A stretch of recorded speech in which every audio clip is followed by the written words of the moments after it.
There is a fundamental misunderstanding about what it means to be kosher. My name is Gloria Cobrin of KosherByGloria.com. I'm a cook who happens to keep kosher. I'd like to believe that I make food so delicious, it's sinful.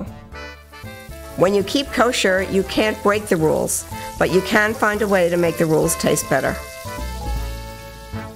I was born on Thanksgiving Day. My mother actually called her doctor and told her she was ready to give birth on Thanksgiving Day, so it was chosen for me. So maybe it's in my DNA. It's always been my favorite holiday, and it has no rules. There's no things that have to be done by a certain time, like on Shabbos or a holiday. It's just having a good time, and the only time constraints are when the children get tired. I like adding butternut squash to the Thanksgiving menu because it can be bought pre-cut, as opposed to having to peel and seed another vegetable. Preparation starts on the stove with sauteing some garlic and oil and then adding the cut squash to it. And that has to just be stirred around a little bit until actually you start to smell it a little bit, and until not quite yet, yeah, absolutely. The smell of the garlic is filling the air, and as the garlic starts to get a little bit softer. And when you've actually accomplished that, I'm taking this pre-cut squash. Much easier than using a whole butternut squash, which you have to peel and then seed and then do all those things to it. They have these lovely containers of butternut squash that are pre-cut, and I actually discovered this week from Fairway that they have also kosher certification on them, so all the better. And we're going to stir the squash around so that all the oil and garlic hits it and it starts to brown. Squash is really quite hard, but every package of squash somehow has different consistencies, different hardness, so you sort of have to see what hardness yours has.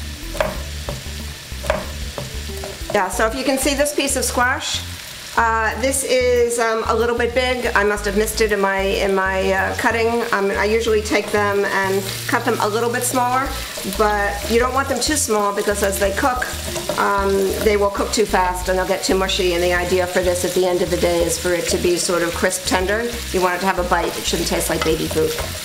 So I'm stirring this around until the squash actually turns brown. Once your squash is browned, transfer the pieces to a roasting pan. I'm now going to sprinkle it with a little bit of sea salt. I used to make this with regular salt, and I used a little bit more. Sea salt is a little bit stronger. It gives more of a pop, and it's sort of more fun to use. Larger flakes, and I've been enjoying it. Also, just a few turns of black pepper. It does make a difference if you use freshly ground black pepper. It's a different consistency, a different feel to it, and it tastes better. So if you're doing fresh vegetables for Thanksgiving, don't ruin it with ordinary store-bought stuff. Okay, so now that the squash has been seasoned, I'm going to sprinkle it with Panko, which is a Japanese breadcrumb.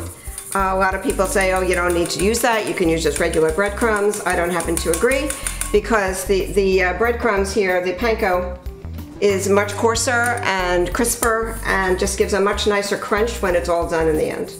So whatever brand you use, there are various brands of Panko. I would use Panko. Okay, all done. And this goes into preheated 325-degree oven. When the squash is crisp tender, take it out of the oven and toss it with minced parsley. Serve hot or at room temperature.